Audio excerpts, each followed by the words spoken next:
मोहि कपट छल छेद्रना भावा निर्मल मन जन सो मोहि पावा मोहि कपट छल छेद्रना।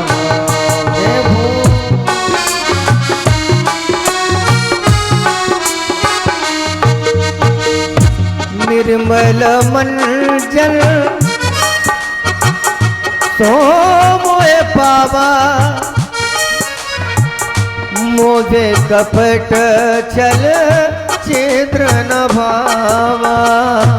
निर्मल मन जन सो मोहि पावा मोहि कपट छल छिद्र न भावा। निर्मल मन जन सो मोहे पावा मोहि कपट छल छिद्र न भावा। निर्मल जन सो मोहे पावा मोहि कपट छल छिद्र न भावा। भगवान कहते हैं हमें तेरे निर्मल मन की आवश्यकता है, हमें तेरे कपट की आवश्यकता नहीं है। और हम और आप यही गलती करते हैं, दिखावा तो महाराज आदत से ज्यादा करते हैं।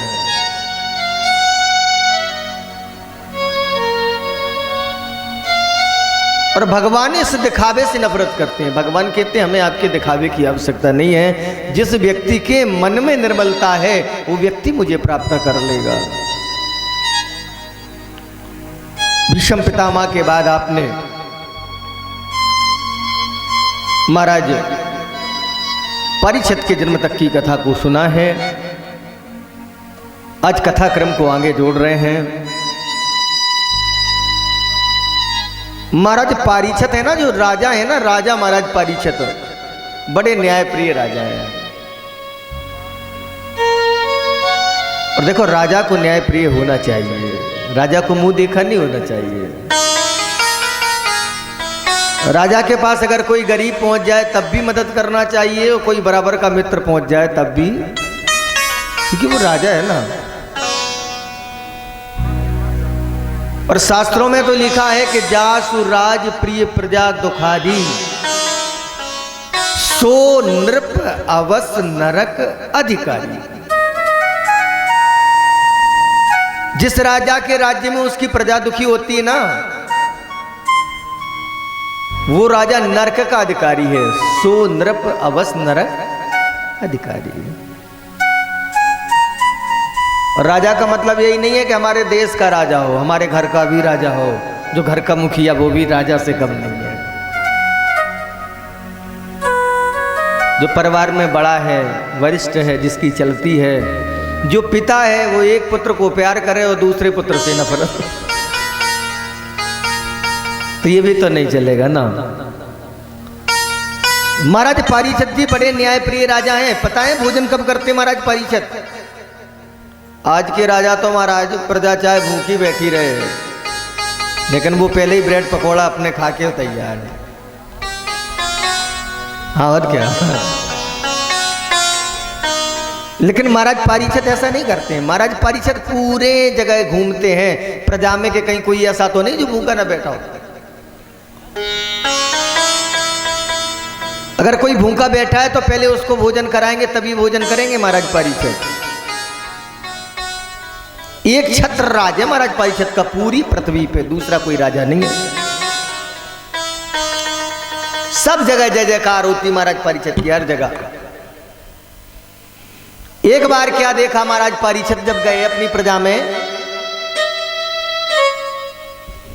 बहुत विलक्षण दृश्य देखा। देखा क्या है कि एक काला काला पुरुष है, एक बैल को पीट रहा है। और बैल भी कैसा है बेचारा कि जिसके 3 पैर बेकार हैं, केवल एक पैर से ही खड़ा है। तत्र गो मिथुनम राजा हन्यमानम नाथवत दंडहस्तं च वृषलं दद्रसेन्द्रपलांचनम्।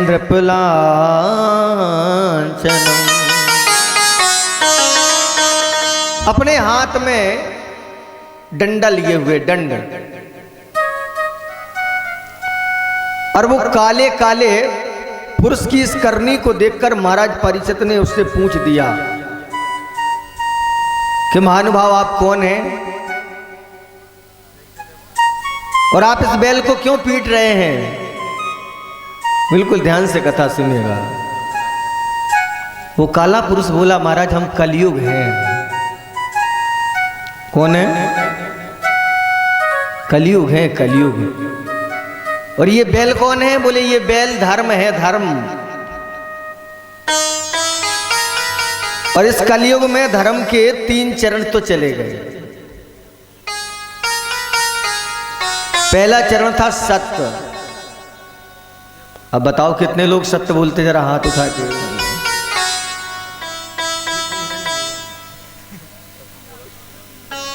सत्य चला गया। सोचम, पवित्रता, पवित्रता भी चली गई। कई लोग ऐसे होंगे महाराज, वो कह देते मन चंगा तो कटौती में गंगा ले आओ, भोजन पहले हो जाए। और क्या, पहले 6 रोटी खाओ। कई लोग तो कह देते हैं, कई लोग तो कह देते महाराज भूखे भजन ना होए गोपाला, जा धरी कंठी जा धरी। चला गया। सत्य चली गई, पवित्रता चली गई, दया चली गई। लोगों के हृदय में जो दया थी, सत्यता चली गई, पवित्रता चली गई, दया भी चली गई। अच्छा ईमानदारी से बताओ,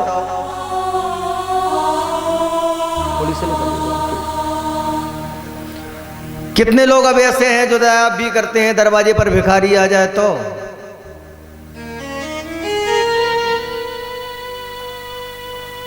हाँ, कुछ लोग तो दे देते हैं, लेकिन कुछ लोग तो यही कहते हैं आगे देखो। दुकानों पे देखा हमने, शहरों में जब भिखारी मांगने के लिए पहुंच जाते हैं ना, तो महाराज आगे बढ़ो। 3 चरण टूट गए हैं धर्म के कलयुग में, और कलयुग में जो एक चरण शेष है, वो चरण शेष है दान। और आप सभी लोग दान हमेशा करते हैं। कोई कथा में दान करता है, कोई मंदिर में दान करता है, कोई भंडारे में दान करता है।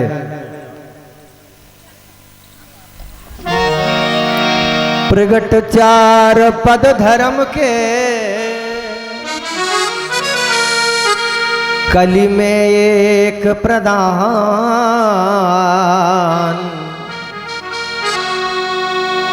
एन केन विधि दीजिए, दान दये कल्याण। एक ही चरण तो शेष है, और वो है दान। और लोग आजकल दान देते हैं। हमारी माताएं आती ना घर से बचा बचा के, क्योंकि श्रीमान जी को पता चल गया कि कहाँ लेके जा रही है 100 का नोट, तो तुरंत रोकेंगे। लेकिन हमारी मैया कहती है हमको ये लेना है, हमको वो लेना है।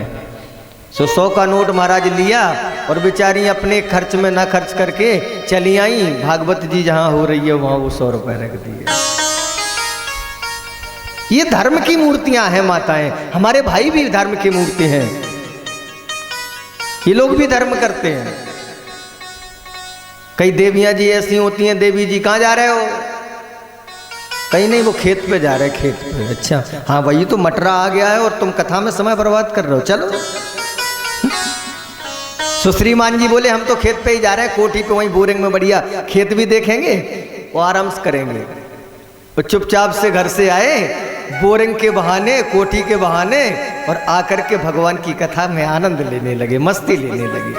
बोलो राधे राधे। एक बार और बोल दो जय श्री राधे। हाँ, ये राधे रानी की ही तो कृपा है।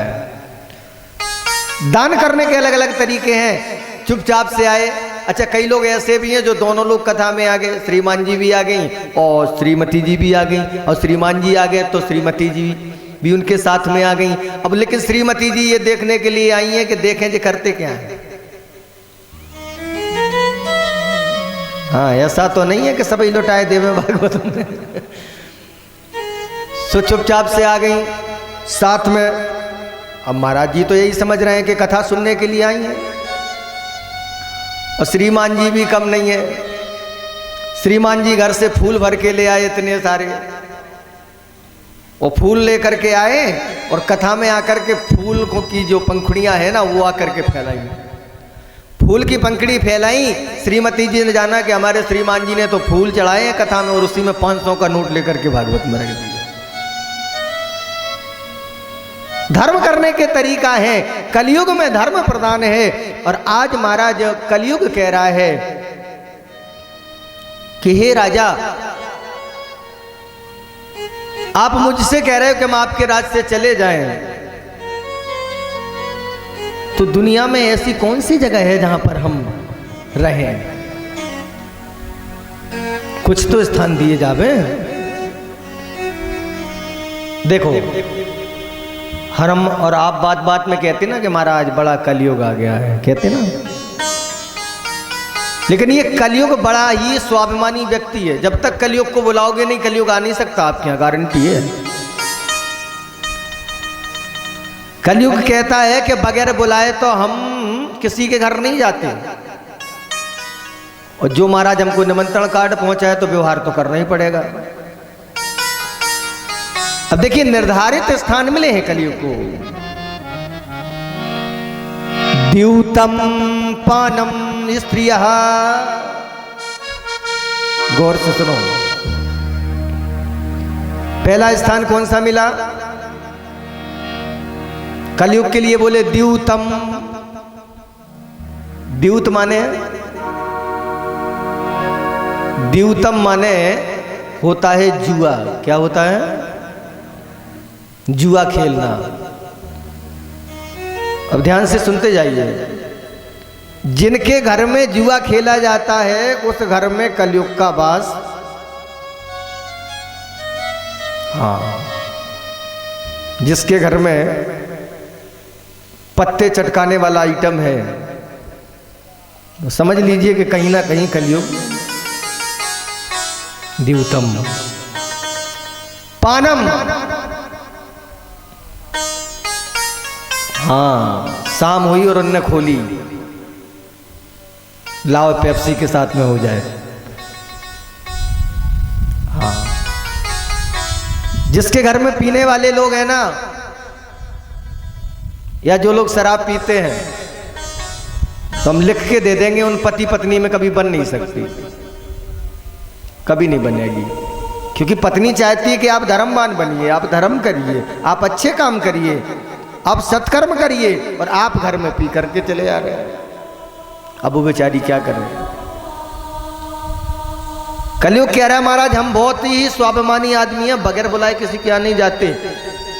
अब जो हमारे घर हैं वहां तो हम रहेंगे, पानम, जहां पर लोग पिएंगे तो वहां तो हम रहेंगे। जहां पर स्त्रियां वेश्यावृत्ति करती हों, अपने पति से धोखा करती हों, अपने पति को झूठ बोलती हों, उस घर में कलयुग है।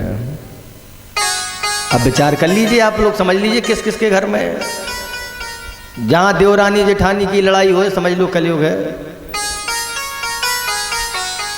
सास बहू में नहीं बन रही है तो समझ लो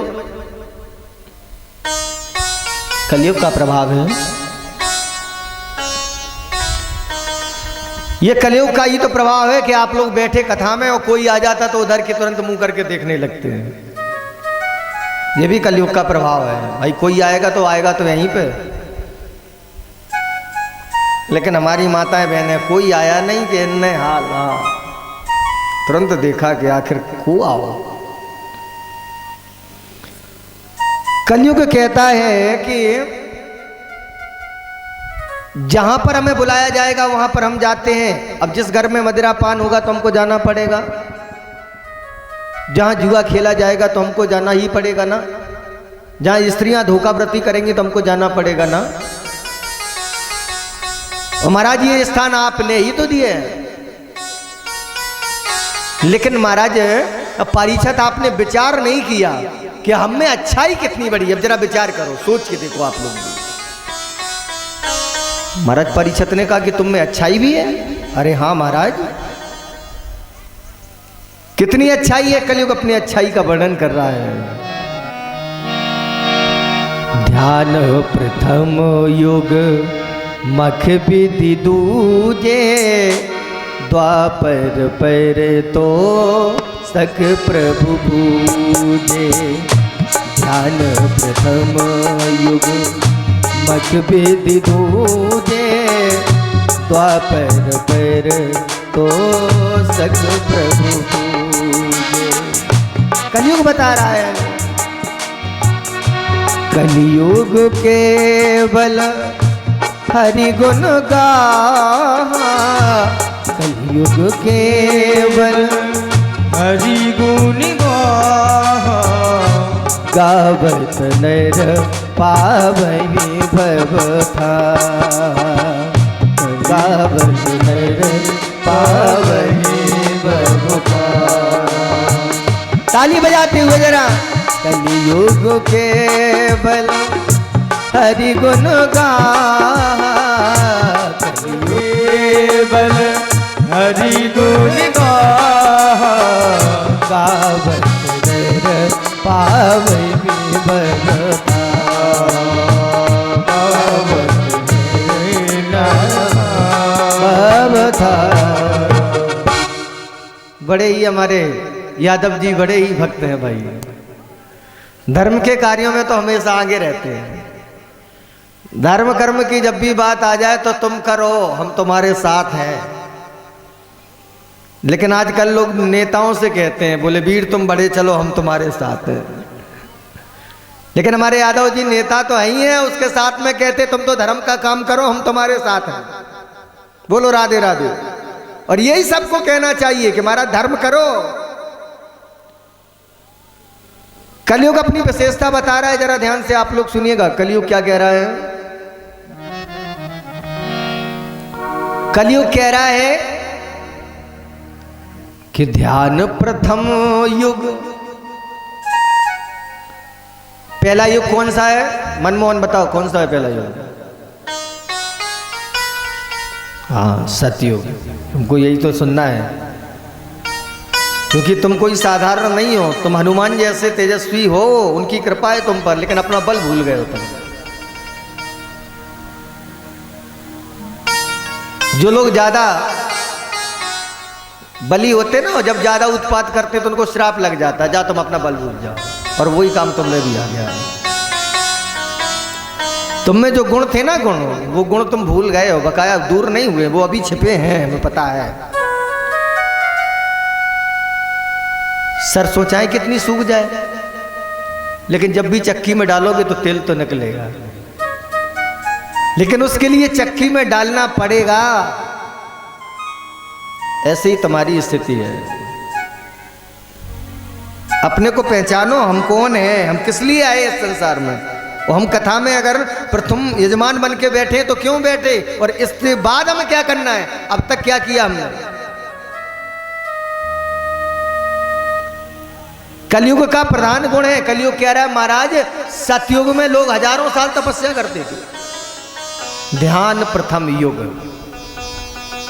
सतयुग में हजारों साल तपस्या करते थे, तब भगवान मिलते थे। मख विधि दूजे। सतयुग के बाद आना था द्वापर को, लेकिन त्रेता युग आ गया। वशिष्ठ जी ने ऐसा क्रम बदला।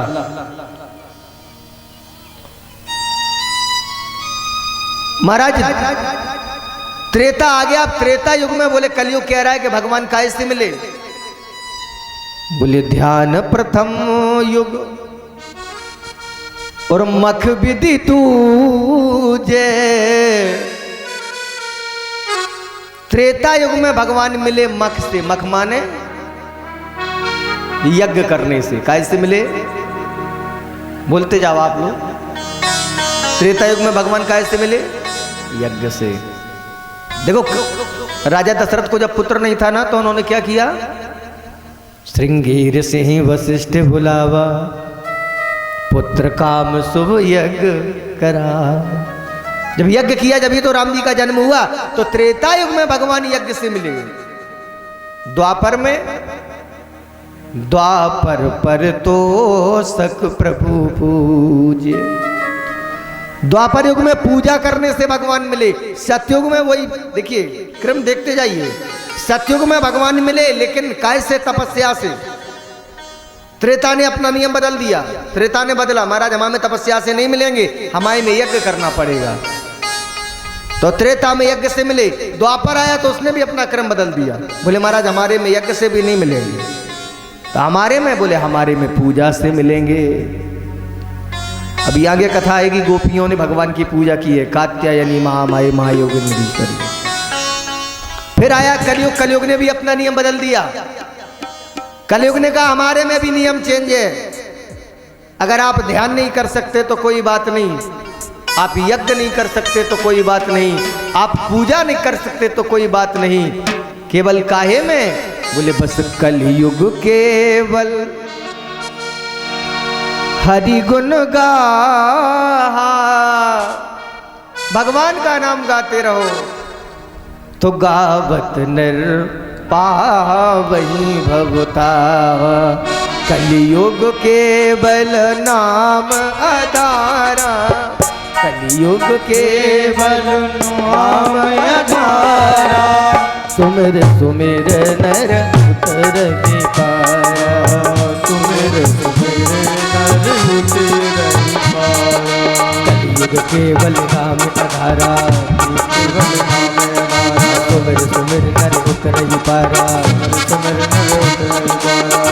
कलयुग केवल नाम आधारा, सुमिर सुमिर नर उतर पाया। कलयुग केवल नाम आधारा, सुमिर सुमिर नर उतर पाया। सुमिर सुमिर नर, जल्दी बोलो क्या है आगे, हाँ उतर ही पा रहा। ये माता जी यही तो चाहते हैं, इससे ध्यान रहेगा आप लोगों का। और फिर आप लोग तो ज्ञानी श्रोता हैं, आप हैं पीछे बैठे हमारे दादाजी, हमारे चाचा जी चश्मा लगाए, हमारे यादव जी, सब आप लोग समझदार श्रोता बंधु हैं, आप लोग विद्वान माताएं बहनें।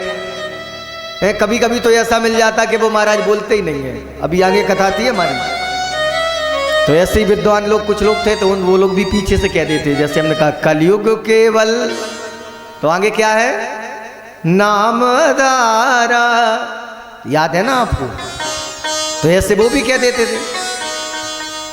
तो एक सज्जन से हमने कहा भैया आपको बड़ी चौपाई याद है। अरे बोले महाराज पूरी रामायण कंठाकर है, आप कोई भी चौपाई बोल दो हम पूरी कर देंगे उसको।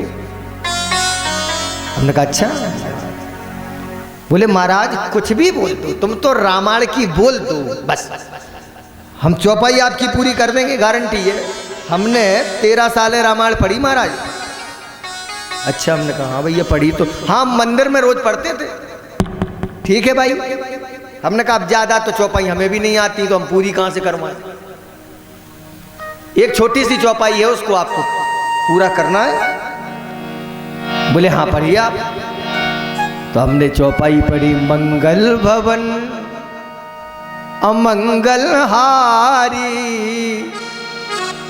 आगे हाँ, द्रबहु सो दशरथ, लेकिन वो ये नहीं बोले,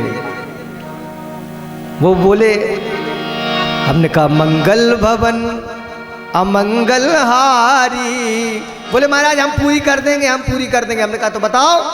बोले तुम सम पुरुष नमो सम नारी। हमने कही हो गई रामलीला, जाओ है ना। तब प्रबुद्ध है श्रोताओं के बीच में कथा कहने का आनंद अलग है। हाँ, श्रोता का मतलब ये नहीं है कि महाराज यहाँ से लेकर के और वहीं जगत देवपुर तक बिल्कुल भीड़ ठसी हो, है ना। पर बाद में पता चले का सुन के आए, बोले कछु नहीं, महाराज ने क्या सुनाया, बोले कुछ नहीं। श्रोता चाहे 2 हों, लेकिन कथा सुनने वाले हों।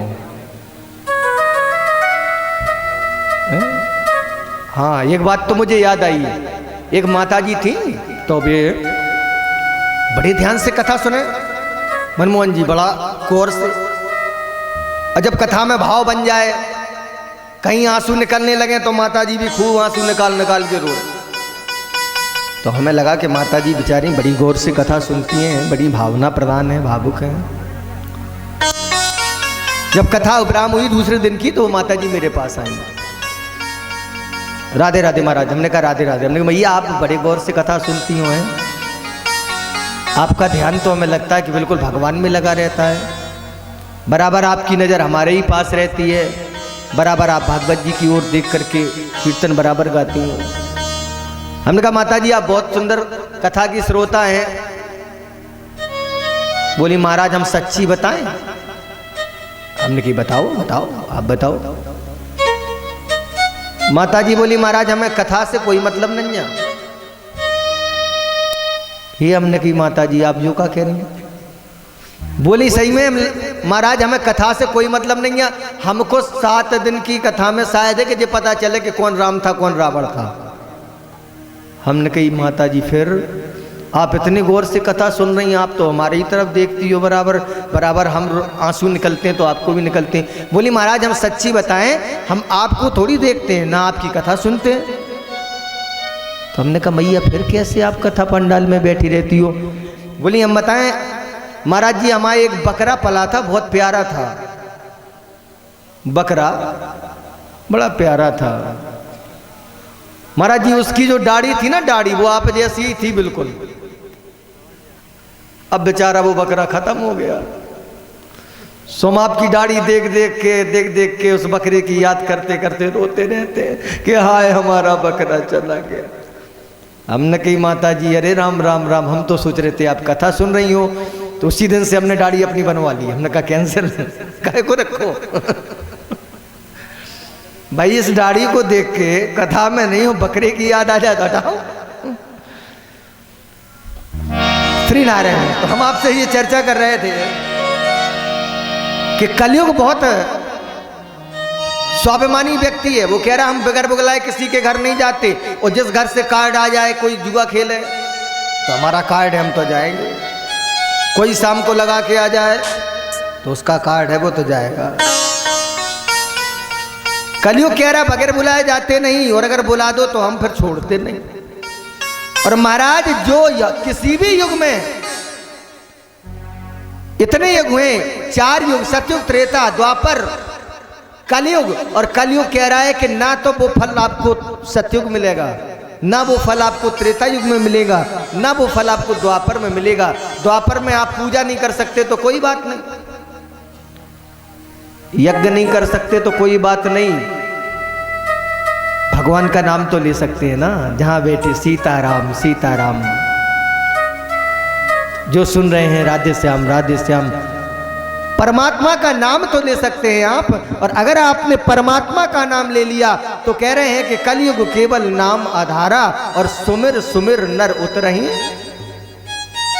कुछ कहने की जरूरत नहीं है, केवल भगवान का नाम लेते रहिए, प्रभु के नाम का संकीर्तन करिए प्यारे, तेरी बन जाएगी, तेरे बन जाएगी गोविंद गुण गाए से। हो तेरी बन जाएगी गोविंद गुण गाए से। ओ तेरे बन जाएगी गोविंद गुण गाए से। हाँ तेरी बन जाएगी गोविंद गुण गाए से। गोविंद गुण गाए से गोपाल गुण गाए से। गोविंद गुण गाए से गोपाल गुण गाए से। गोविंद गुण गाए से गोपाल गुण गाए से। गोविंद गुण गाए से गोपाल गुण गाए से। आ तेरे बन जाएगी गोविंद गुण से। हाँ बिगड़ी बन जाएगी गोविंद गुण। तेरा तालियों का सहारा लेते हुए श्री राधे बलिहारी जय हो।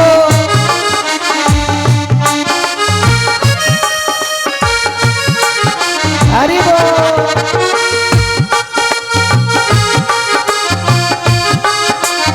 आनंद है।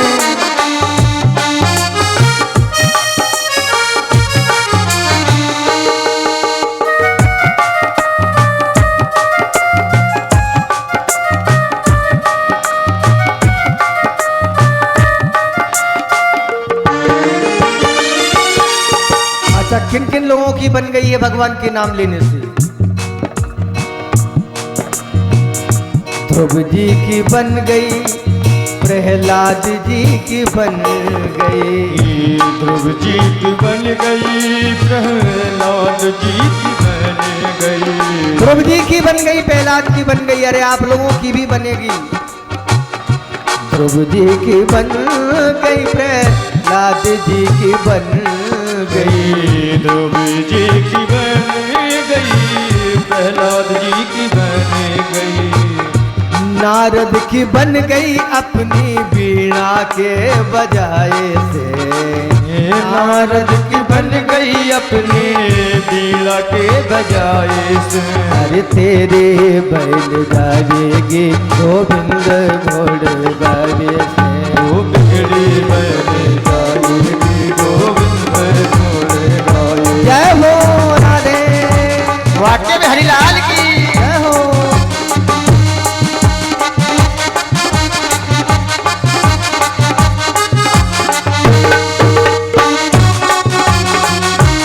राधे।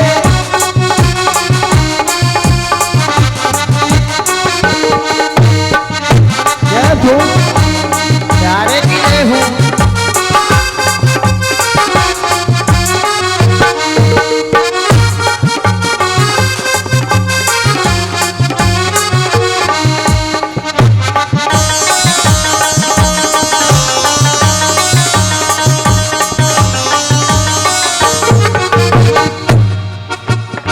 तेरे बन जावेगी गोविंद गुण गावे से, तेरे बन जाएगी गोविंद घोड़े गाए। गोविंद गुण जाए से, गोपाल गुण गावे से, गोविंद गुण गाए थे गोपाल गुण गाए। जरा तालियों का सहारा लेते हुए प्यारे, क्योंकि आपकी कभी बिगड़ी बनेगी जब आप ताली बजाएंगे। परमात्मा के नाम की ताली बजेगी तो आपके मन का संशय उड़ जाएगा, आपका मन निर्मल हो जाएगा, तभी तो बिगड़ी बनेगी।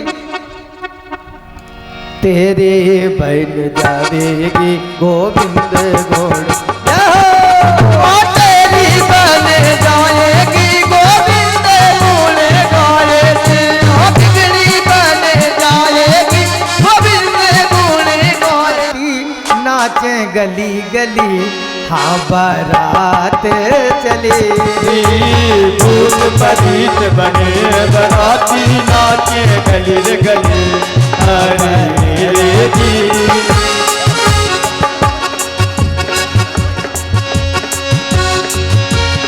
भूत परीत बने हैं बराती, नाचे गली गली हाँ बारात चले। भूत परीत बने हैं बराती नाचे गली गली। हाँ बारात चली। तेरा तालियां बजाते हुए मेरे भोलेनाथ के लिए जय हो। हरि बोल। भगवान की जय हो।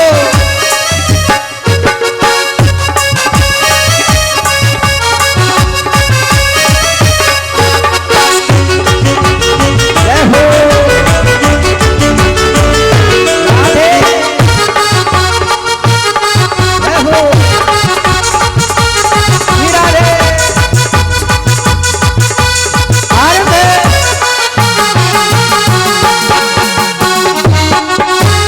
जय जय।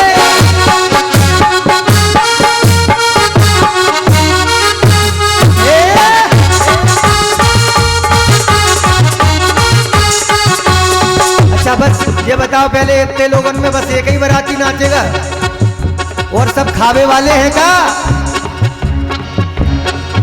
अरे भूत परीत बने हैं बराती, नाचे गली गली हाँ बारात चले। भूत परीत बने हैं बराती नाचे गली गली।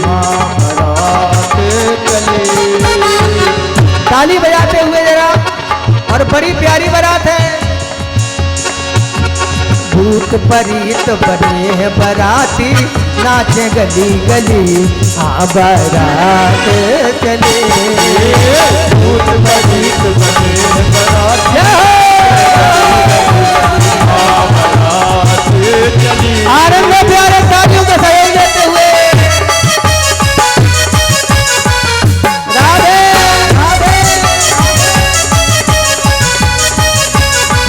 जय हो।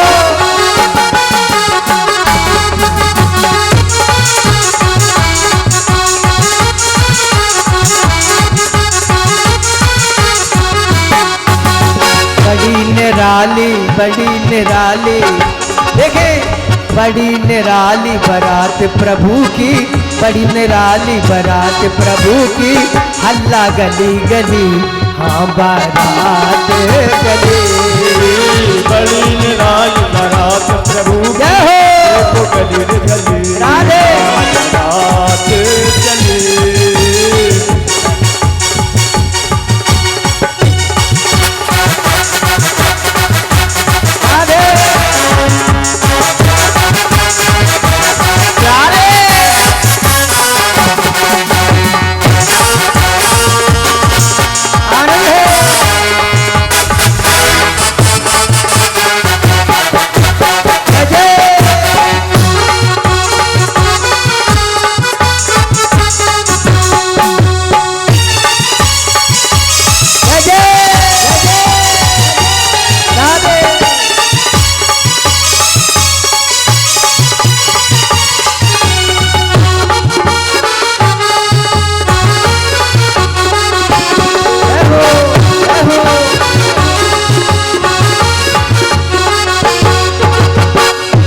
बड़ी प्यारी बात है। और देखिए क्या क्या हो रहा है।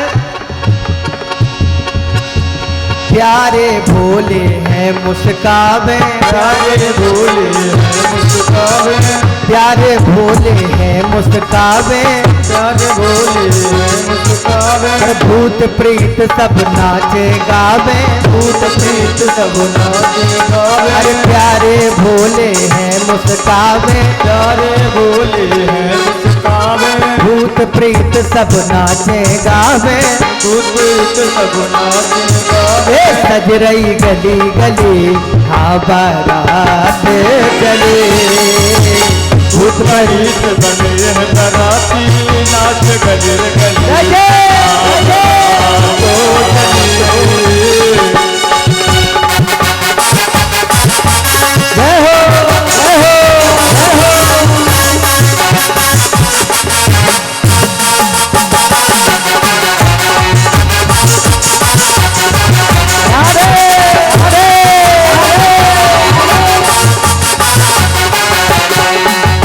भूत परीत बने हैं बराती, नाच गली गली हाँ बारात चले।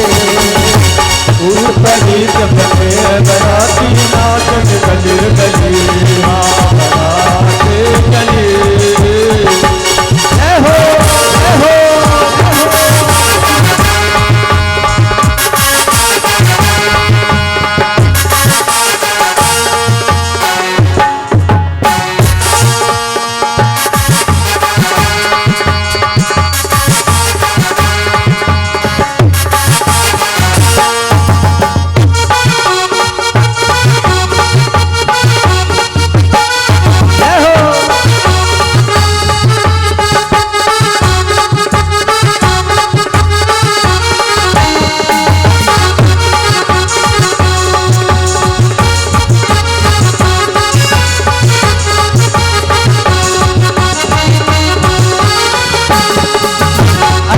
सुनिएगा, बड़ी प्यारी बात है।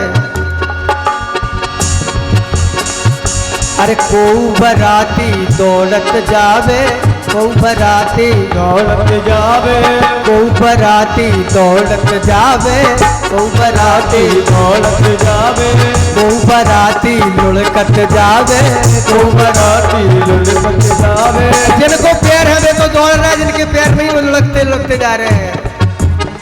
को बराती दौलत जावे, को बराती दौलत जावे, को बराती लुढ़कत जावे, को बराती लुढ़कत जावे, लुढ़के गली गली हाँ बारात चली। अरे भूत प्रेत बने बराती नाचत गली गली, प्रेत बने बराती नाचत गली गली।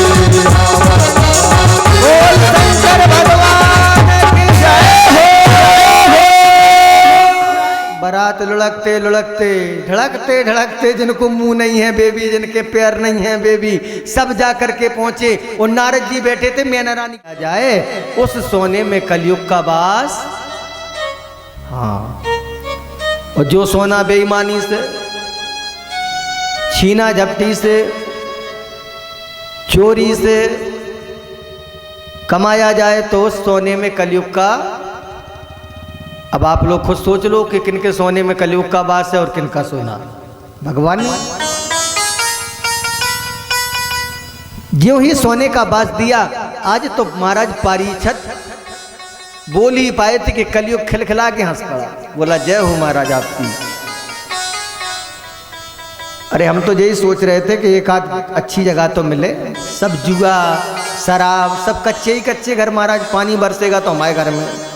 अब एक पक्का घर तो मिल गया सोना, महाराज चिंता नहीं करो, इसी एक स्थान से एक दिन हम आपके ऊपर कब्जा। क्योंकि प्यारे राजा के यहां तो दोनों प्रकार का सोना होता है। राजा के यहां तो न्याय का भी धन होता है और अन्याय का भी धन होता है। राजनीति करके कमा लिया तो बेईमानी का हो गया, और मेहनत से लगन से खेती से पैदा किया तो न्याय का हो गया।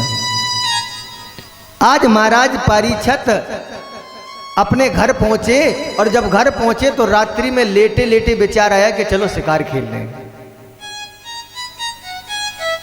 और ज्यों ही शिकार खेलने की तैयारी बनाई, कमरे में जाकर के पहुंचे तो देखा क्या कि एक संदूक रखी है,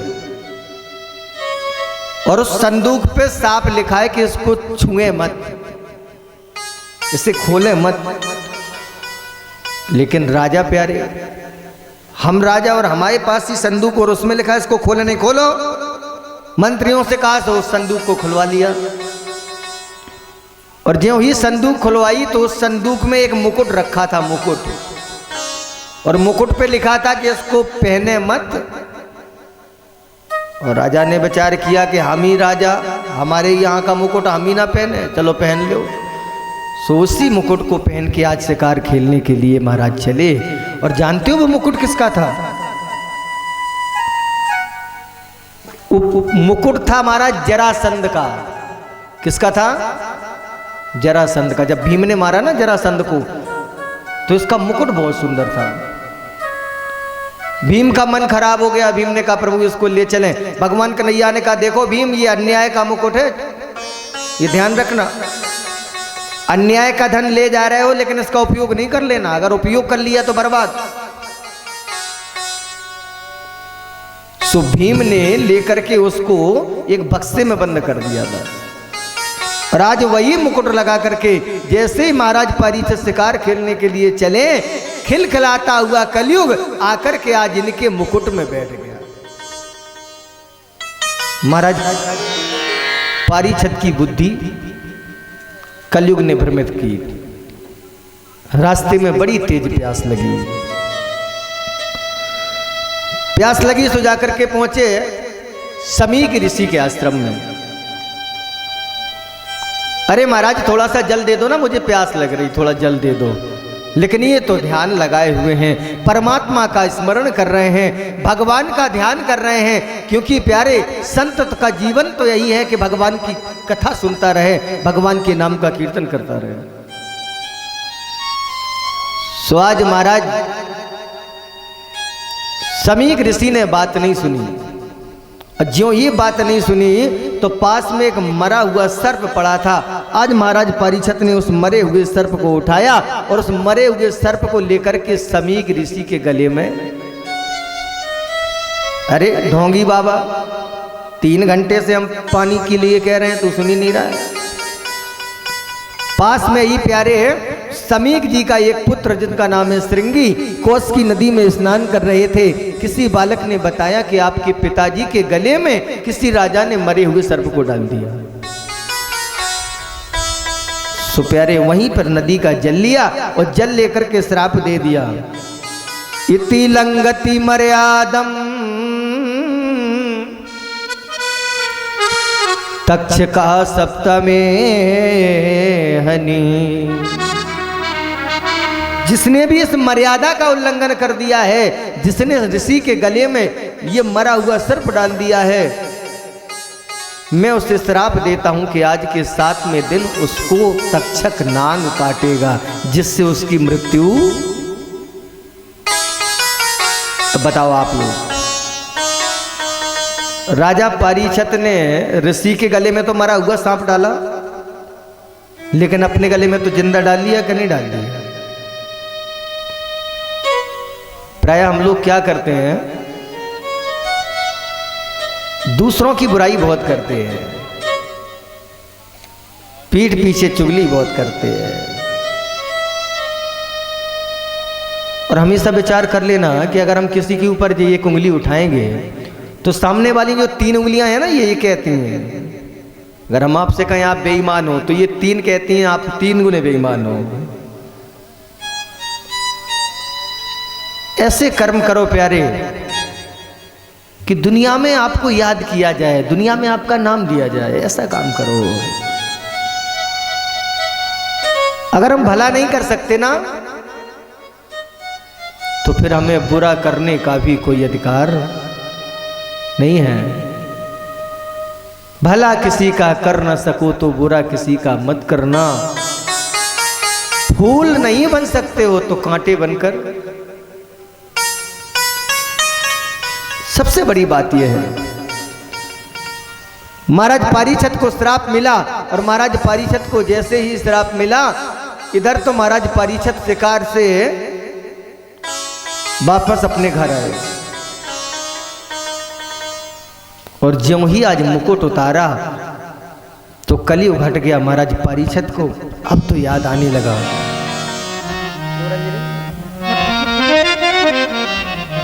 अब याद आया महाराज परीक्षित को। महाराज परीक्षित कह रहे हैं हमसे गलती हो गई, जिंदगी में कभी अपराध नहीं बना,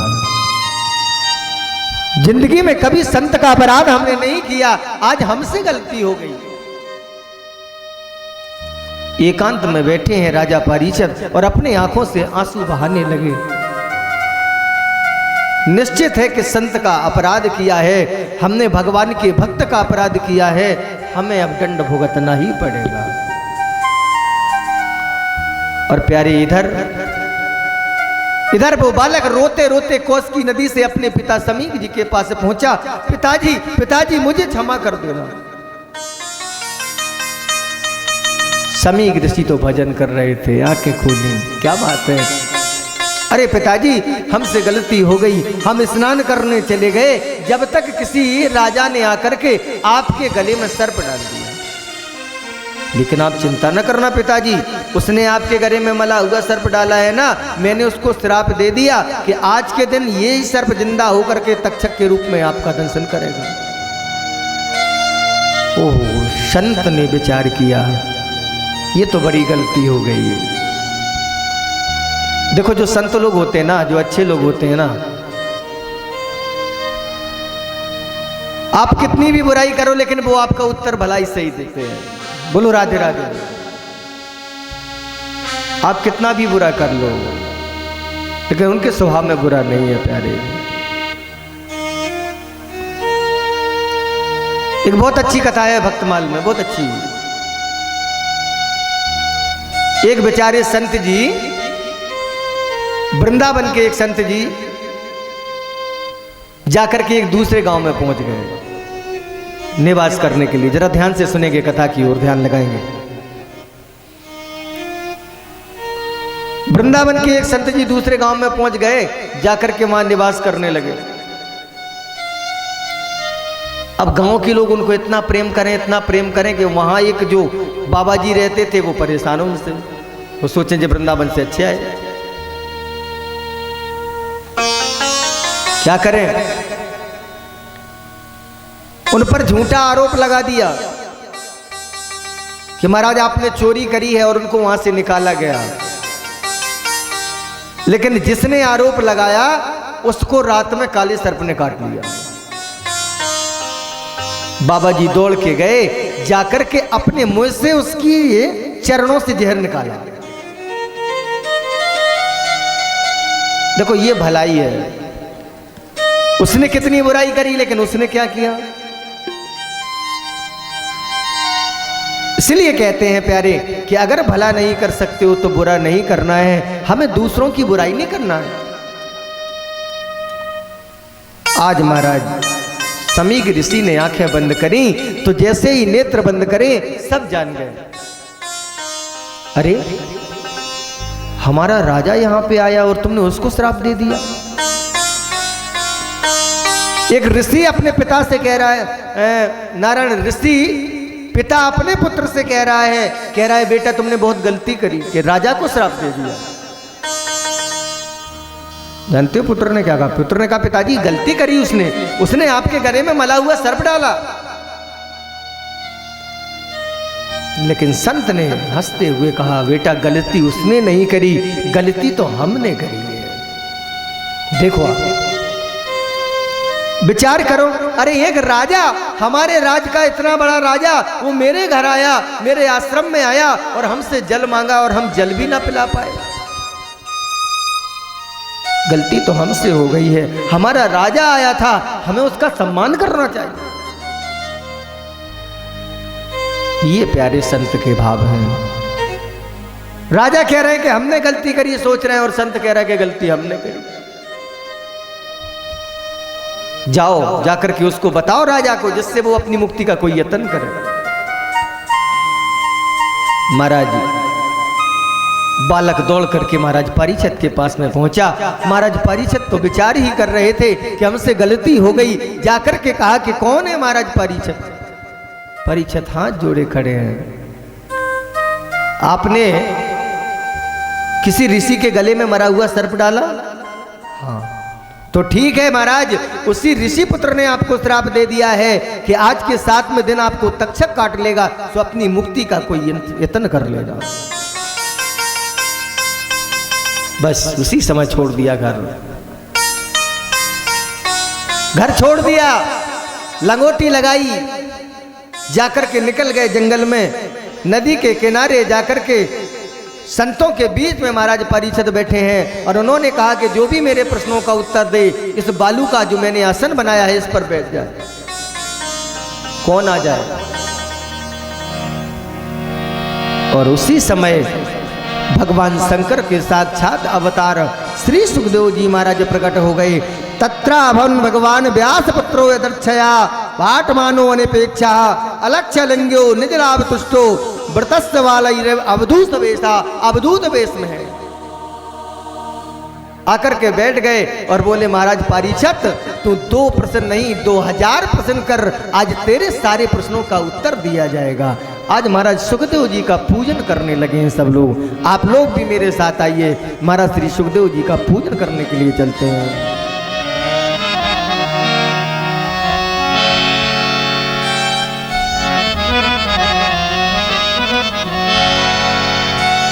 बोलिए सुखदेव भगवान के मेरे भगवन है तुमको नमन, आपका प्रेम से बंदन, नाम तेरा लिए पार भव से किए, छू रहे हैं तुम्हारे चरण, मेरे भगवन है तुमको नमन, आपका वे प्रभु बंदन, नाम तेरा लिए पार भव से किए, छू रहे हैं तुम्हारे चरण, ओ मेरे भगवन है तुमको नमन।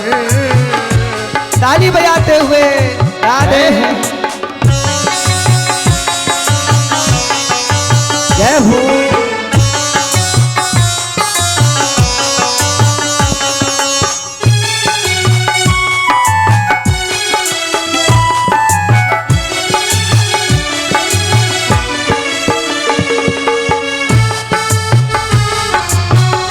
जय हो।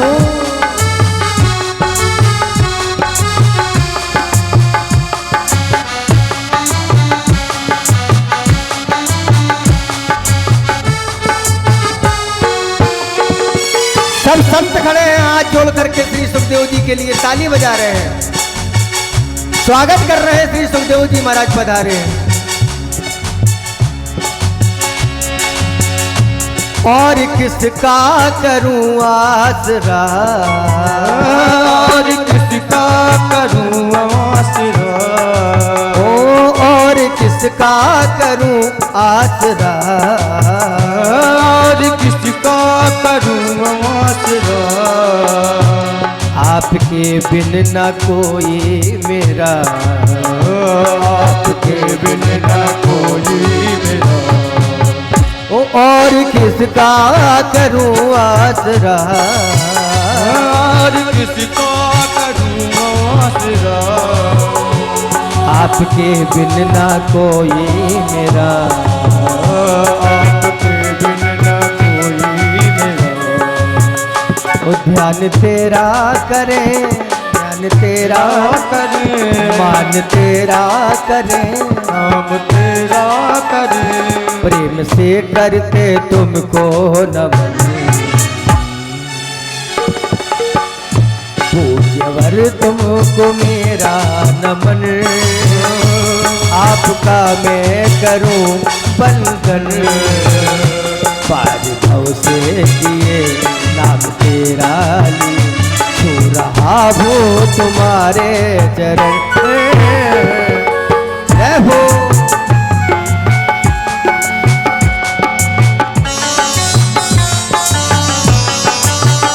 जय हो। मन अति संदेहु, तो किन जाए परिचाले, राज परीक्षा जो तुमरे मन की संदेहु, भगवान शंकर बोले कि हमारे ही स्वामी हैं, और अगर आपके मन में संदेह है तो चली जाओ, परीक्षा ले आओ। गई परीक्षा लेने के लिए, जैसे ही गई, अरे परीक्षा लेनी थी तो चाहे कछु ले लेती, बताओ। हमारी माता है, मैंने तो वैसे परीक्षा लेने में चतुर है, लेकिन इन्होंने तो रिकॉर्ड ही तोड़ दिया। बोली ये काम करो, ऐसी परीक्षा लें कि भगवानों मान जाए, जोन के बारे में जे रोत फिर रहे वही को रूप बना लूं। सो सीता का ही वेश बना करके रास्ते पे बैठ गई। अब भगवान तो रोते हुए चले आ रहे हैं, भगवान को तो सब पता है। भगवान रो रहे थे, लक्ष्मण जी ने देखा तो लक्ष्मण जी को लगा कि हमें लगता जानकी जी बैठी। लक्ष्मण जी बोले भैया काहे के लिए रो रहे? अरे काहे आप आंसू बहा रहे हो? आप मैया के लिए रो रहे हो ना। मैया तो जे बेटी, देखो हमारी मैया जे है, ये है हमारी मैया। राम जी तो सब जान रहे हैं। राम जी बोले लक्ष्मण जी ये तुम्हारी मैया नहीं है, ये तो हमारी मैया है। काहे भोले बाबा की पत्नी है, सो हमारी मैया है। और भोले बाबा होते सब कछु देख रहे थे, तो बोले हाँ प्रभु अब जे ना तुम्हारी मैया है ना तुम्हारी मैया, आज से ये हमारी मैया है, काहे कि सीता का रूप बना दिया। तीनों लोगों में विचार हो रहा है, जाकर के बैठ गई।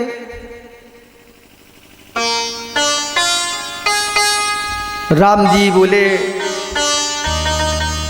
अरे देवी विपिन अकेल फेराओ के ही हेतु, ये बताओ जंगल में अकेली क्या कर रही देवी जी आप? ले अब तो लज्जा आई है ना, ये तो सीता बनी बैठी थी। राम जी बोले देखो मैया हम बाबा से अब कहेंगे कि कभी आपको अकेला न छोड़ें। हमने कुटिया में 5 मिनट के लिए अपनी पत्नी को अकेला छोड़ दिया, सो रोज फिर रहे। तो आप तो जंगल में फिर रही, कोई अगर आपको पकड़ के ले गया तो बाबा भी रोएंगे। अब तो ये लज्जित हैं। दूसरी गलती। तीसरी गलती, भगवान शंकर के पास में पहुंची। भगवान शंकर तो सब देख ही रहे थे। भगवान शंकर ने कहा देवी जी बताओ, ले आई परीक्षा। तो वहां भी झूठी बोल गई, बोले कछु न परीक्षा लीन गोसाई और कीन प्रणाम तुम्हारे।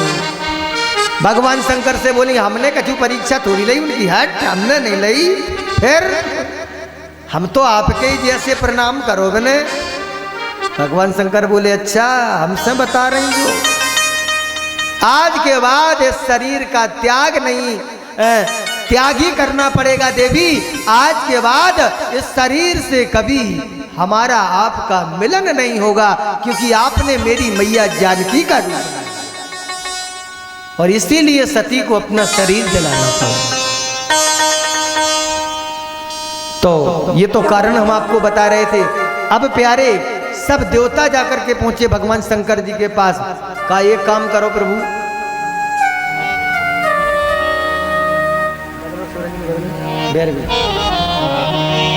एक काम करो महाराज, आप ऐसे कब तक बैठोगे, थोड़ी विवाह करवा लो। क्योंकि सती जो मरी है ना, सती तो सती को तो सब पता है क्यों मरे। तो सती मरत हरिसन बर मागा, जन्म जन्म से पद लागा। सती मरत हरिसन बर मागा, जन्म जन्म से पद। यही वरदान मांगा था कि मैं तो प्रति जन्म में भगवान शंकर की स्वामिनी बनूं। सती मरत हरि सन भर मागा, जन्म जन्म देव पद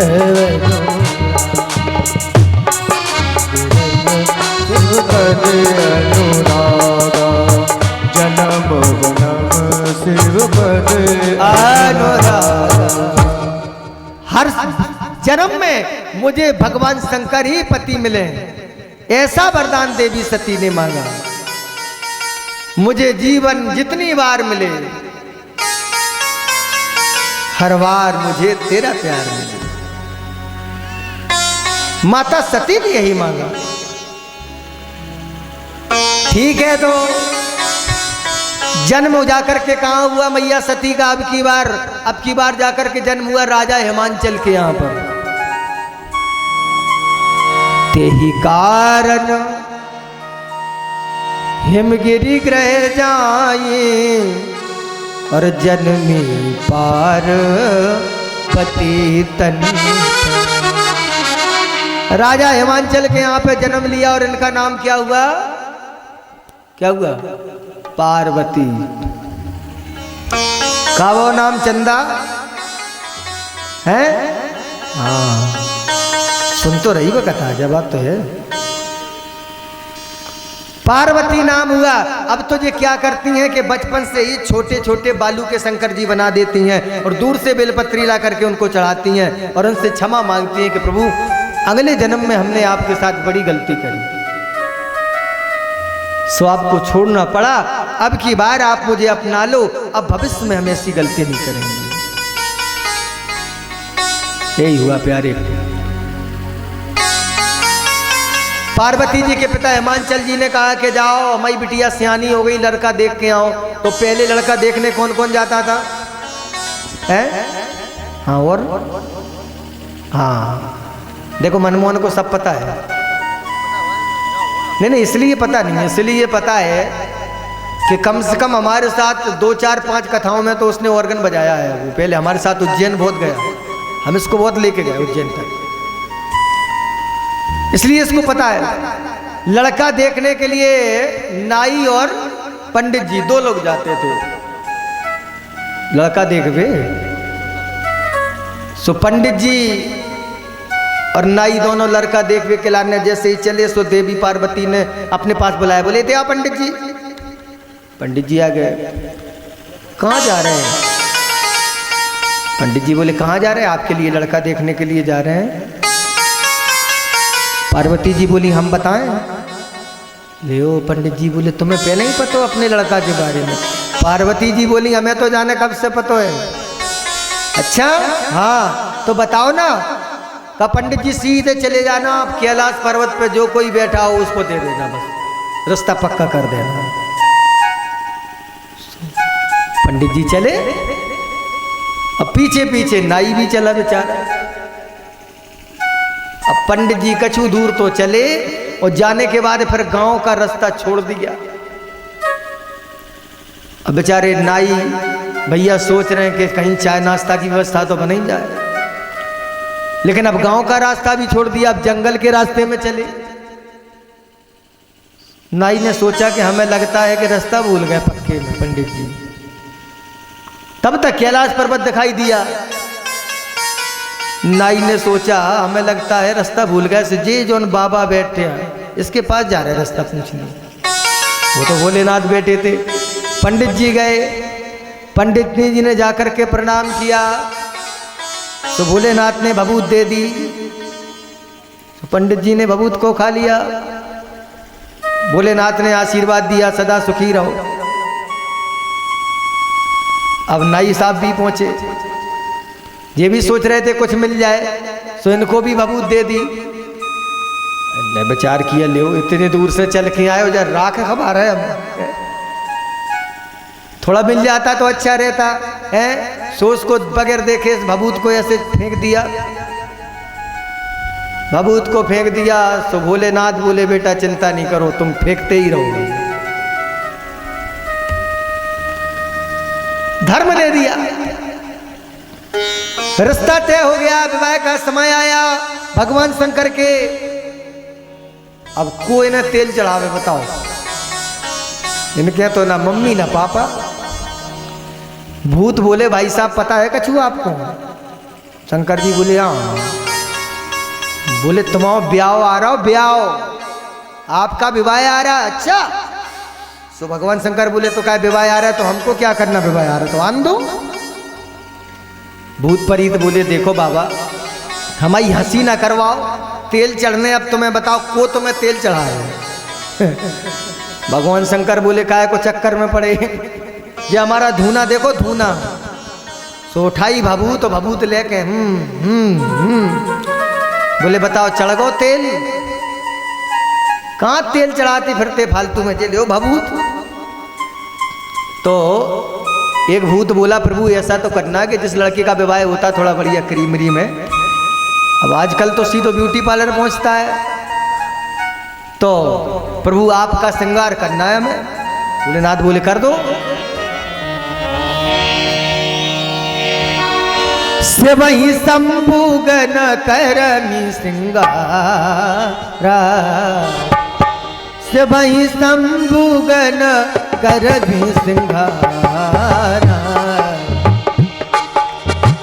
जटा मुकुट अहि मोर सवारा, जटा मुकुट अहि मोर सवारा, जटा मुकुट अहि मोर सवारा।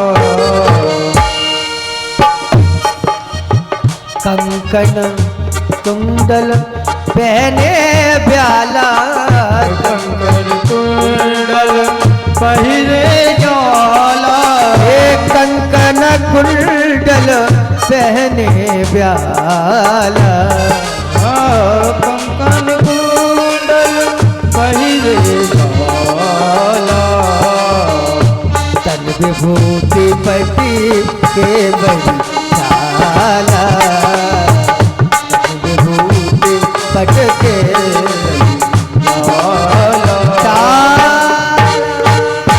बोले तुम्हारा श्रृंगार नहीं श्रृंगारा करने। भोलेनाथ बोले श्रृंगारा का हो? बोले अबे हाल लो। बोले महाराज जिस लड़के को दूल्हा बनाया जाता है तो उसके सर पे मोर रखी जाती है ना मोरिया। अब बताओ तुम्हें का धर दे में हम?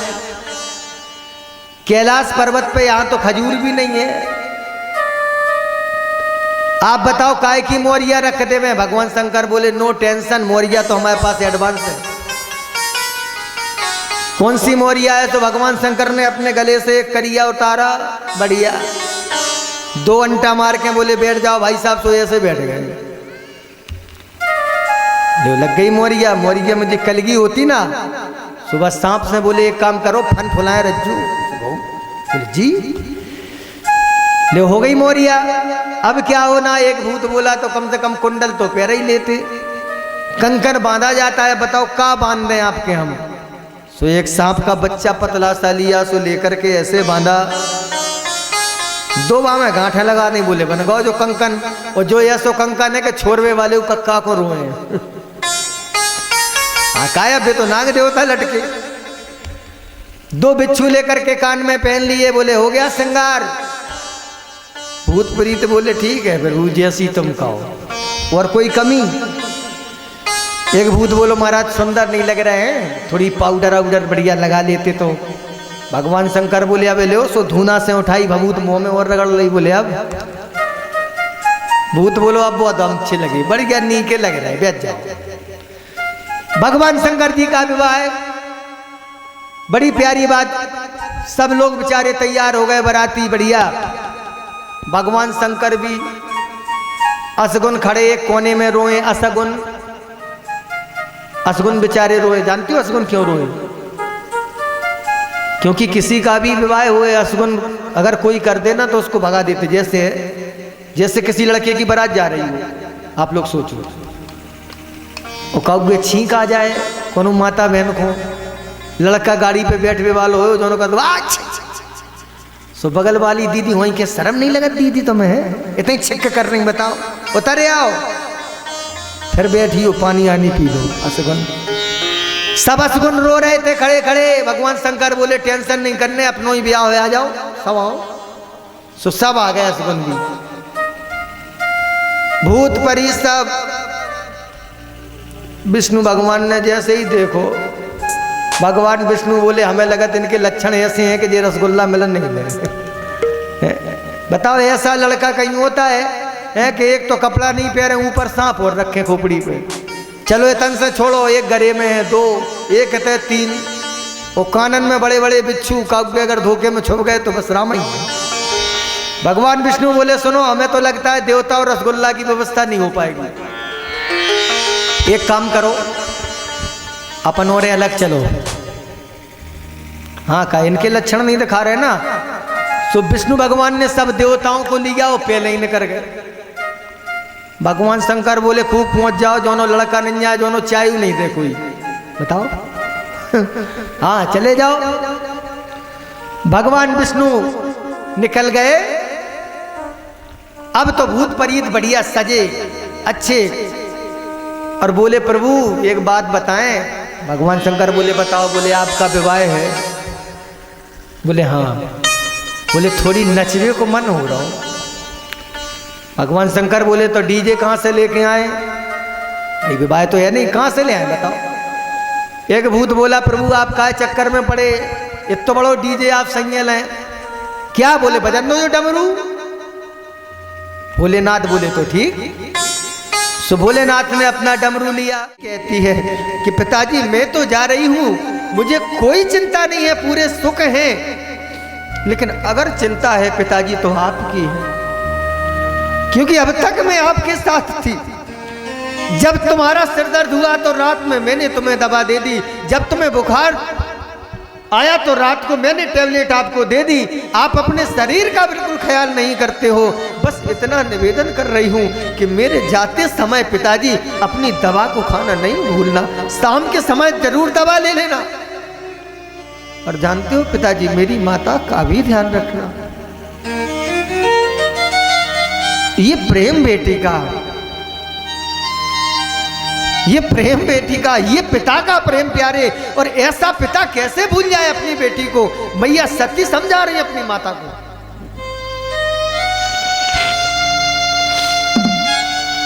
मुझे अच्छे से याद है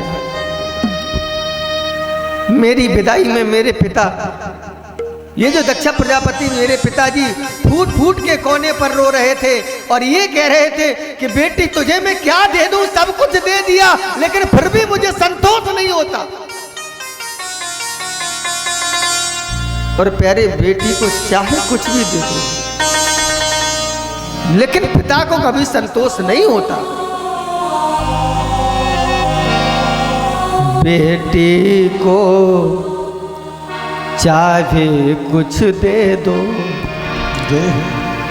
फिर भी संतोष नहीं होता। है कौन पिता ऐसा जग में जो बेटी की विदा में ना रोता। बेटी की विदा में ऐसा कोई पिता नहीं होगा जो अपनी बेटी की विदाई में नहीं रोता। सो मैया हमें एक बार अपने पिताजी को देख लेने दो। सती की मैया ने कहा देखो दूर से ही देख लेना अपने पिताजी को, अगर उन्होंने बुलाया नहीं है तो तू उनके पास मत जाना। देवी सती ने कहा ठीक है मैया। अब ये सती पहुंची, यज्ञ वेदी बनी है, चारों ओर ब्राह्मण बैठे हैं, सबके आसन पड़े हैं यज्ञ में, लेकिन भगवान शंकर का कोई आसन नहीं है। चारों ओर नजर उठा के दिखाया मेरे पति का कोई आसन नहीं है। हृदय में आघात तो हुआ सती को, लेकिन अपने पिता को देख करके सब भूल गई। दक्ष प्रजापति यज्ञ का यजमान बना बैठा है, बड़े प्रेम के साथ में सब ब्राह्मणों के साथ में मंत्रोच्चार कर रहा है। देवी सती ने सोचा कि जाकर के पिताजी के दर्शन कर लूं। ये पीछे से गई, छोटे बालक को देखा ना, छोटी बिटिया को देखा ना, नन्ही नन्ही बेटियां कभी जब अपने पिताजी के पास आती हैं तो पीछे से आकर के झूला बना के झूलने लगती। सती तो वही याद में है। सती पीछे से झूला बना करके, बाहों का झूला बना करके और अपने पिता श्री दक्ष प्रजापति के गले में जैसे ही लटकी और दक्ष प्रजापति ने जैसे ही देखा जोर का झटका दिया। आज देवी सती अलग खड़ी हो गई। दक्ष प्रजापति को बिल्कुल अच्छा नहीं लगा। देवी सती की आंखों में आंसू भर के आ गए। पिता, अरे आप मेरे वही पिता हैं जो मुझे बेटी समझ के मुझे डोली में बिठा रहे थे आप, और आपकी आंखों में इतने आंसू थे, और आज आप मेरी ओर देख नहीं रहे हैं। सोचा कि चलो यज्ञ में बैठे ध्यान ना रहा हूं, एक बार फिर से जाती हूं। और अब की बार तो जैसे ही देवी सती गई, दक्ष प्रजापति के सामने खड़ी हुई और प्रेम से गले लगाना चाहती हैं कि दक्ष प्रजापति ने अब शब्द बकना शुरू कर दिया देवी सती को। अरे पगली, तुझे बुलाया नहीं गया तो फिर भी चली आई? तेरा पति तो भूतों के साथ में रहता है, तेरा पति तो निर्वस्त्र रहता है, अघोरी है, अघोरी शमशान में वास करने वाला। जानते हो वो मेरे यहां आने के लायक ही नहीं था। और जैसे इतना कहा, भोलेनाथ के बारे में अपमान किया, देवी सती को क्रोध आ गया। देवी सती ने कहा बस पिताजी, मेरे से चाहे कुछ कहो लेकिन मेरे पति के बारे में एक शब्द भी मत बोल देना। जानते हो पिताजी, मेरे पति ने मुझे बहुत समझाया, बहुत रोका कि बगैर बुलाए मत जाओ, लेकिन एक बेटी का हृदय नहीं माना। और ये एक बेटी अपने माता और पिता से मिलने के लिए चली आई। जानते हो मेरी मैया ने तो मुझे गले से लगा लिया, मेरी मैया ने तो मुझे रोका था कि उधर मत जाओ पिताजी के पास, लेकिन मैं तो ये देखने आई थी कि मेरे पिताजी कैसे हैं, कमजोर तो नहीं हो गए हैं। मैं तो ये देखने आई थी कि मेरे पिताजी समय से अपना ध्यान रखते हैं भोजन का कि नहीं रखते। यही ममता मुझे यहाँ तक लेकर के आ गई, शेष मेरे आने की कोई तमन्ना नहीं थी। और जिस शरीर से आपने अपमान किया है ना मेरे पति का, मेरा पिताजी ये आपका दिया हुआ शरीर है, इसलिए ये बेटी अब इस शरीर को वापस अपने पति के पास नहीं ले जाएगी। अपनी योग की अग्नि प्रकट करी है और योग की अग्नि से ही एक बेटी ने अपने शरीर को जला दिया। यज्ञशाला में पूरा शरीर जल गया देवी सती का, हाहाकार मच गया। नंदी गणों में और दक्ष प्रजापति के गणों में युद्ध होने लगा।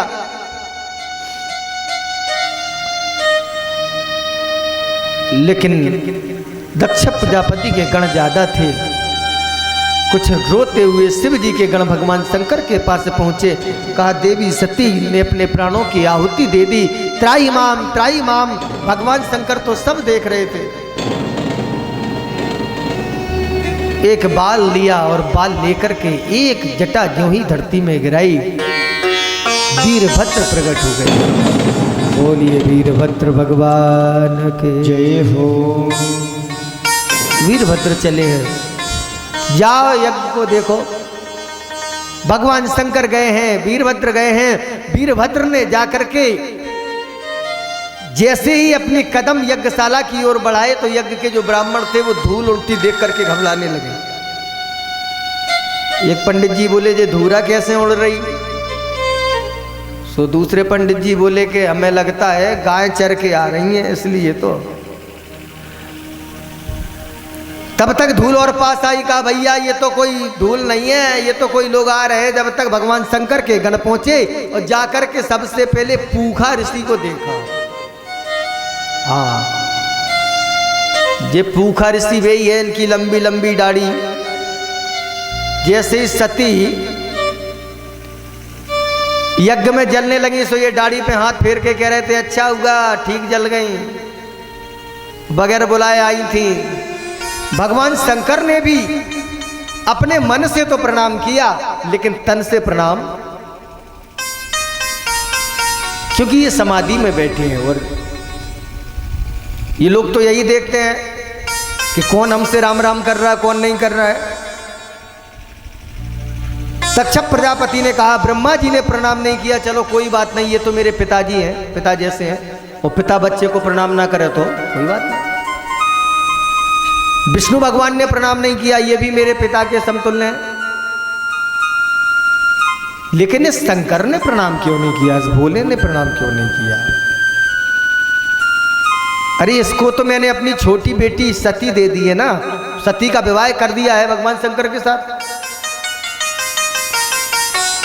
और जानते हो पहले दामाद भी पुत्र के बराबर ही होता है। अब क्रम बदल गया है, लेकिन पहले दामाद भी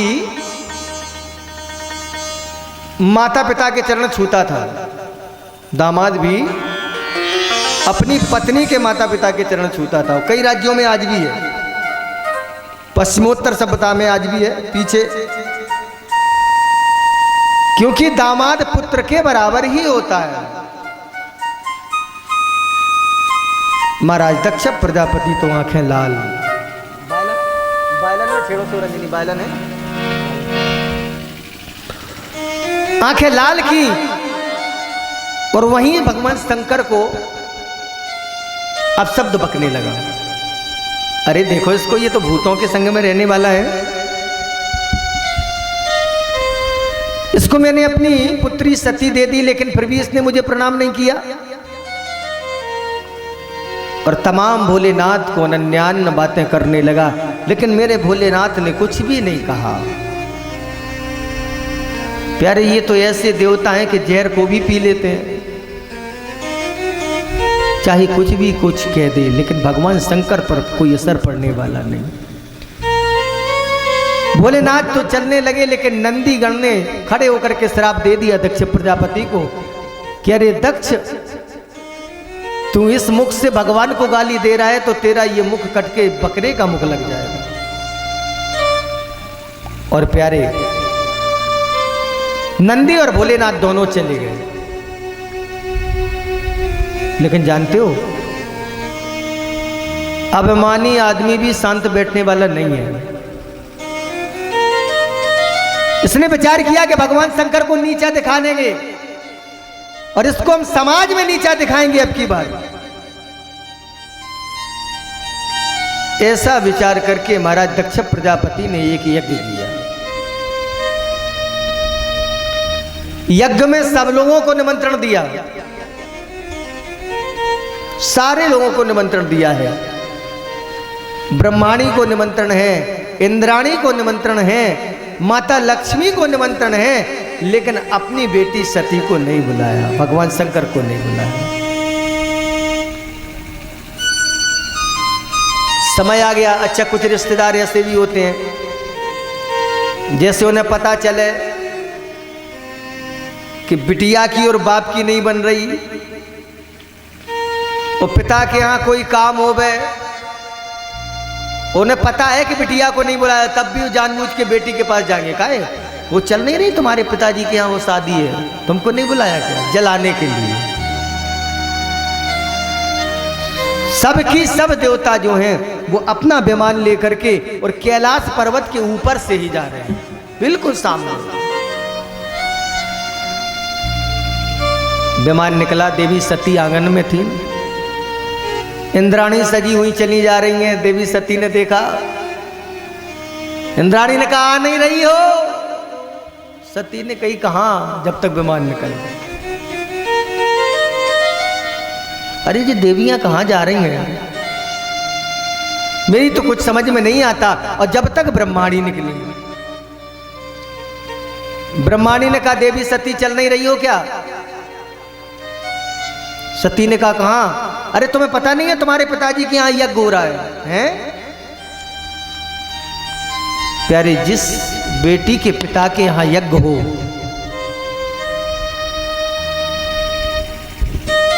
बेटी के हृदय में कितने सपने होते हैं।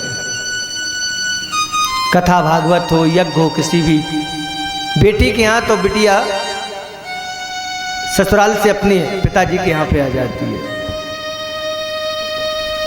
लेकिन सोच रही है देवी सती कि मेरे पिताजी यज्ञ करें और यज्ञ में हमें ना बुलाएं, ऐसा नहीं हो सकता। बेटी सोच रही है कि मेरे पिताजी यज्ञ करें और यज्ञ में मुझे ना बुलाएं, ऐसा हो नहीं सकता। अच्छा, आप लोग थोड़ा ध्यान सीधे करके बैठ जाइए थोड़े समय के लिए, नहीं ये पर्दा हम बंद करवा देंगे यहाँ से। जिसको देखना या वहाँ है वहाँ निकल जाए, जाकर के वहाँ देखे, बात करें।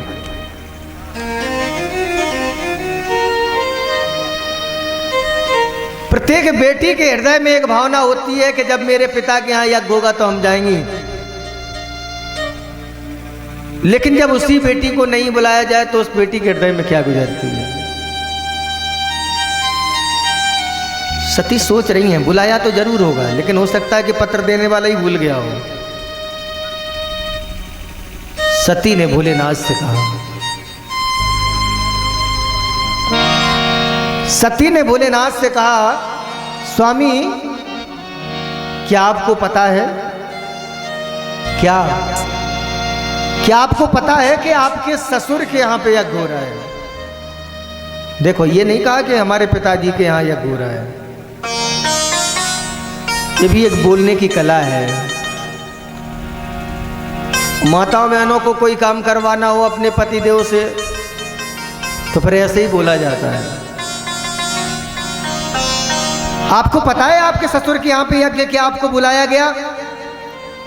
भगवान शंकर ने कहा नहीं देवी, मुझे नहीं बुलाया। क्यों? इतने दिन हो गए झगड़ा हुए, लेकिन भगवान शंकर ने कभी ये बात घर नहीं बताई, सती को नहीं बताई कि तुम्हारे पिताजी की मेरी बनती नहीं है। आज का कोई व्यक्ति होता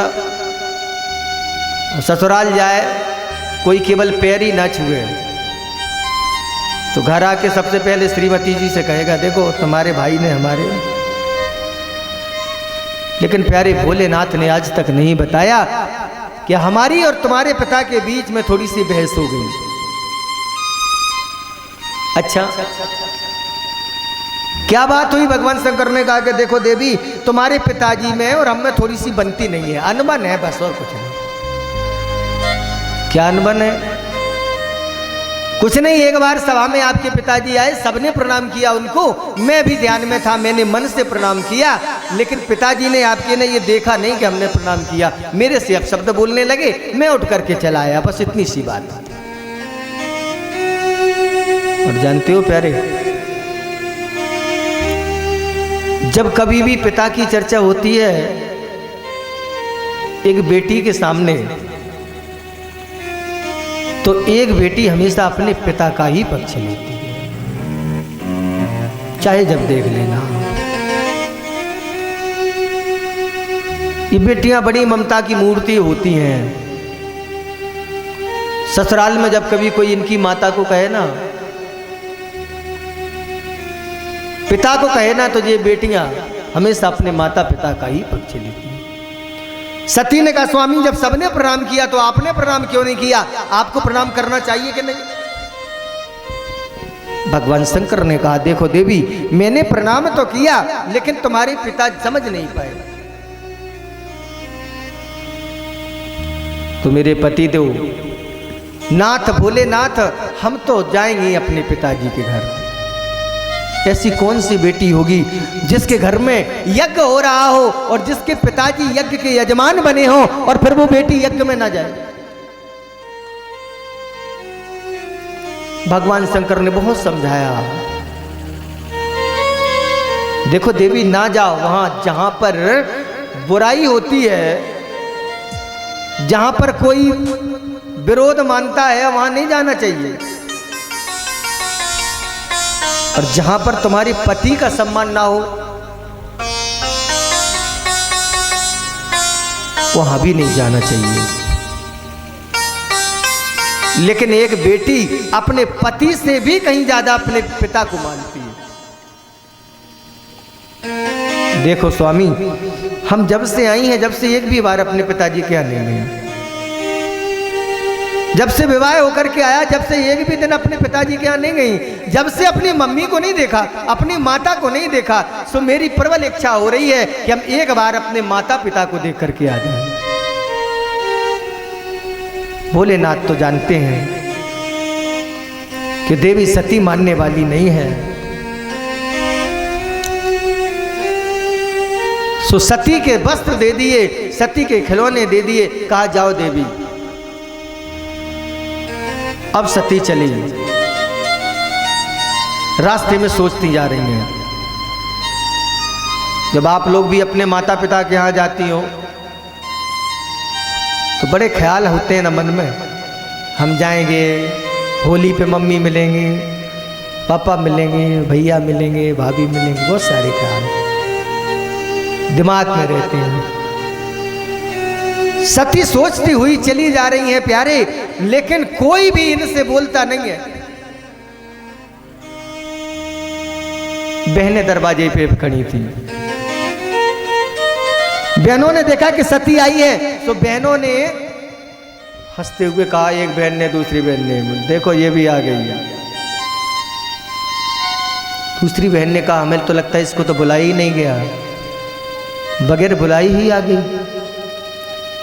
एक बहन बोली, इसके यहाँ तो खाने को नहीं होगा ना, इसलिए आ गई। और जैसे ही ये बातें प्यारी सती ने सुनी, सो आंखों में आंसू भरने लगे सती को।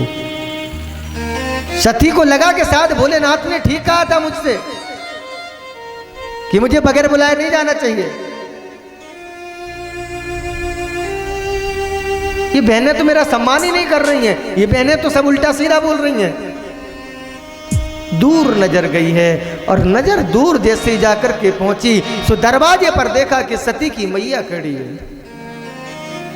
और मैया ने जैसे ही अपनी बेटी सती को देखा, सो दौड़ के मैया गई और जाकर के मैया सती के गले से लग गई और सती भी मां के गले से लग गई। प्यारे, बड़े दिनों बाद मिलन हुआ। सती की आंखों में आंसू भरे हैं और मैया की भी आंखों में आंसू।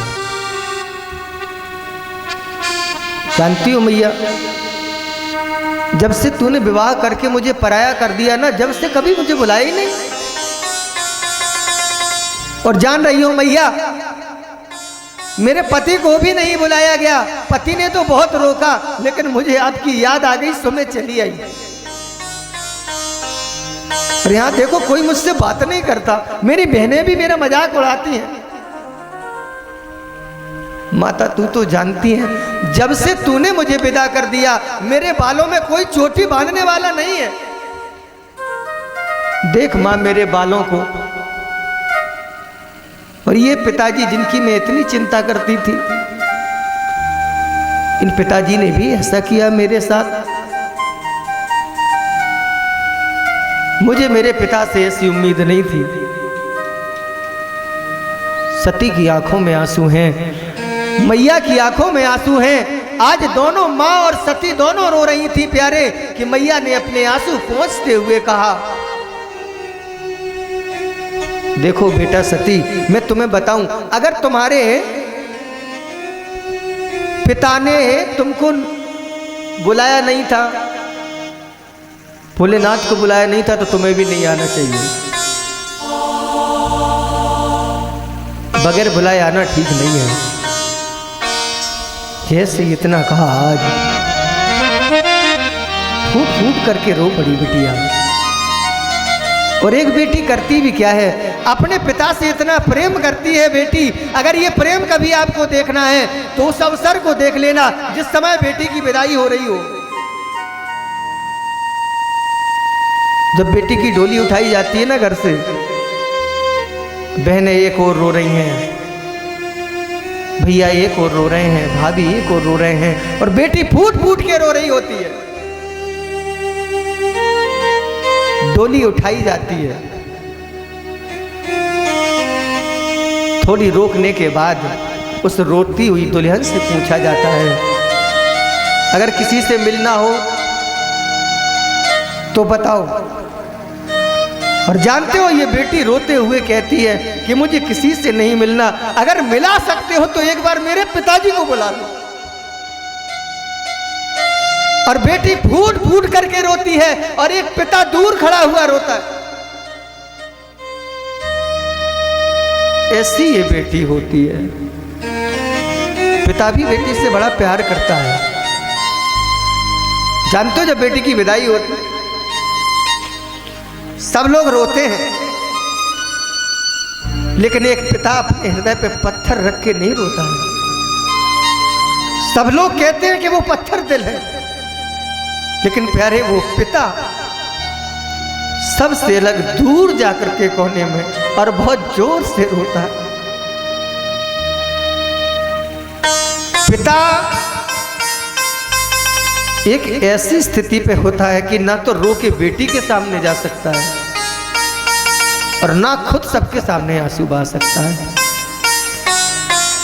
बेटी जब रो के कहती है कि मेरे पिताजी को बुला दो, तो आवाज लगाई जाती, भैया बिटिया का पिता हो थोड़ा पास में आ जाए, बेटी मिलना चाहती है।